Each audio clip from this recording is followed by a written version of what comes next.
insulin resistance and hyperinsulinemia are the earliest signs for type 2 diabetes, right? It's like the very early stages. That's how we develop type 2 diabetes in our body, is from insulin resistance and hyperinsulinemia. So our pancreas is the one that is in charge of producing insulin. Insulin helps the sugar that we eat in food, the glucose that we eat in food, to go to the proper places and open those channels for the glucose to act as energy, right? As fuel for our muscles, for our brain, for everything.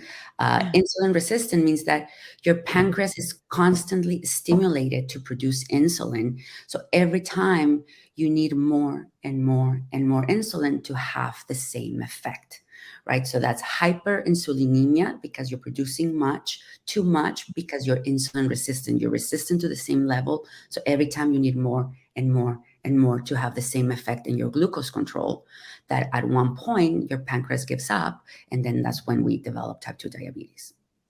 Wow. Insulin resistant promotes visceral fat.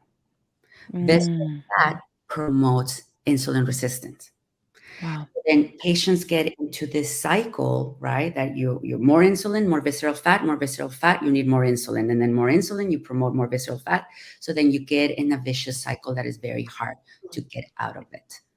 Yeah. Can insulin resistance, does it play into your appetite or your hunger hormones, or is that separate? Well, insulin is a growth hormone, right? Insulin is a growth hormone. So that's why there is increase in appetite, there is increase in weight.